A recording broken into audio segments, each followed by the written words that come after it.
Hello you! Did you miss me? Guru Larry here, and I'm back for more movie mistakes.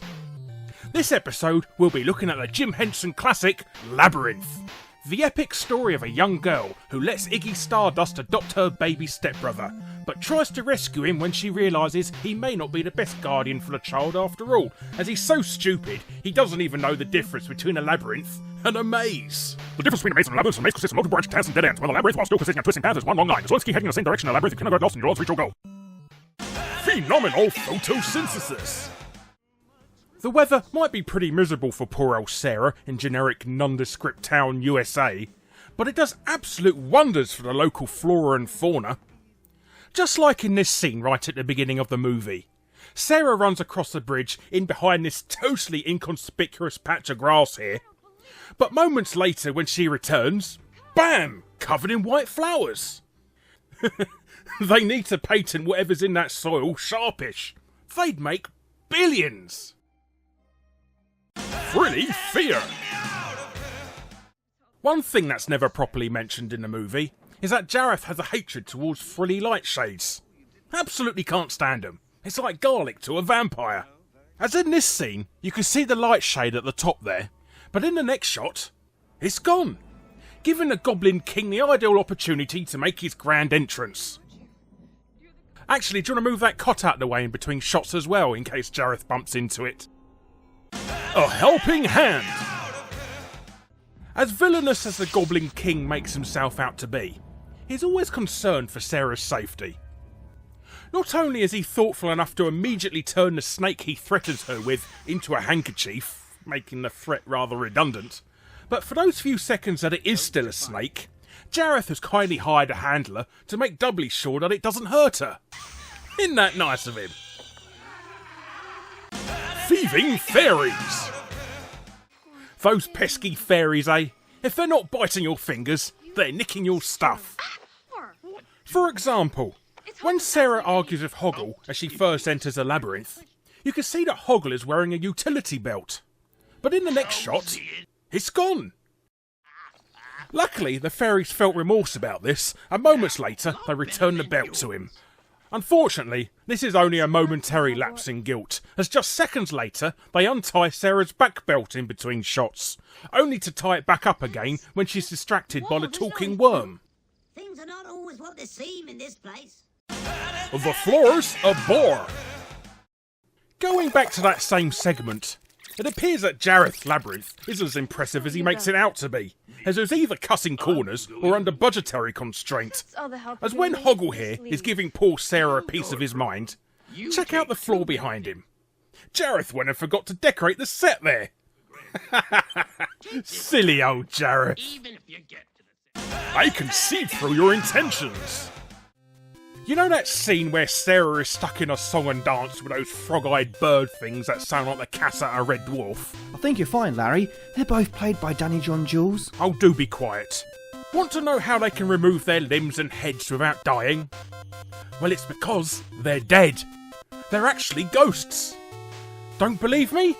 Well, look here. When this fiery is waving his hand during his dance routine, you can see the leg of the other one through it.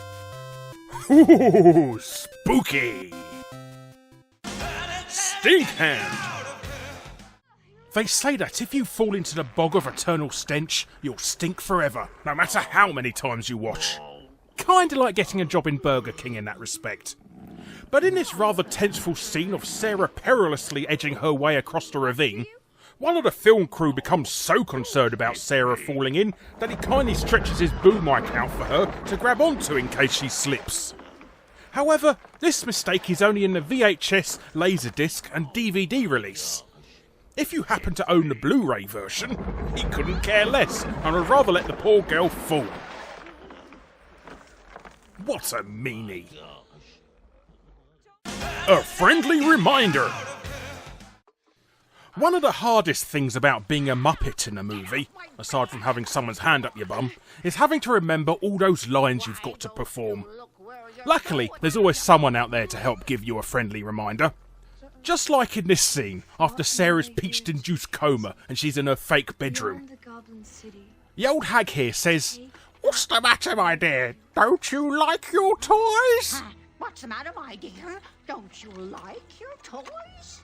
Which the poor old dear must have fumbled several times in previous takes, as Sarah is kind enough to remind her by mouthing her lines at the same time. Unfortunately, she's facing away from her when she's doing it, but I suppose it's her thought that counts.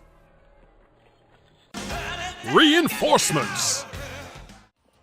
It looks like the Goblin Kingdom army is so afraid of Sarah's invasion, they've even resorted to hiring human mercenaries for backup.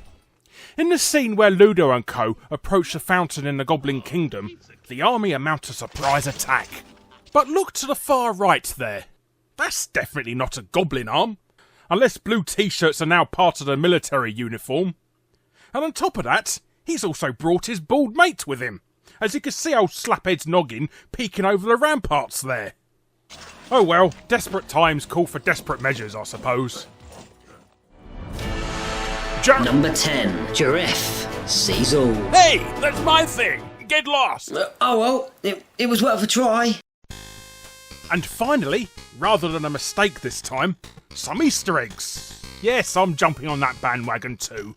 But one of the most surprising things people have never noticed in a movie they've seen countless times is that Jareth's face appears continuously throughout the movie, even if he himself isn't even in the scene. What do you mean by that then, Larry? I hear you ask. Well, take a look at these examples.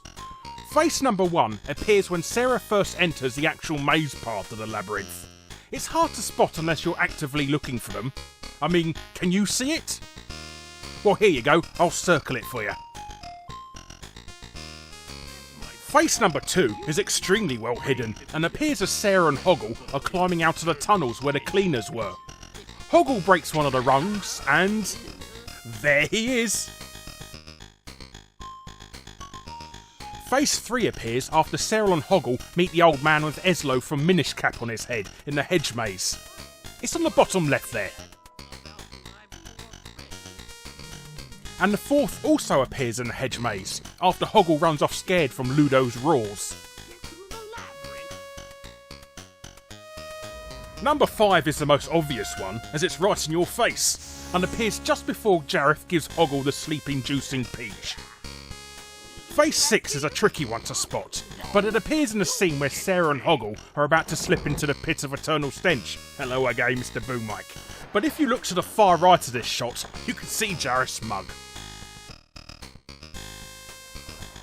And finally, just after they leave the bog, you can see the Goblin King's face staring at you in the woods to the far right again. Ooh, he does get around, does our Jareth. That's all for today, but don't forget to subscribe and be first to catch all the latest Movie Mistakes episodes, or check out some of our previous features. And if you have a suggestion for future Movie Mistakes, why not leave it in the comments below. But next time, we'll be delving into the world of everyone's second favourite combat amphibians, the Teenage Mutant Ninja Turtles. So, ta-ta for now.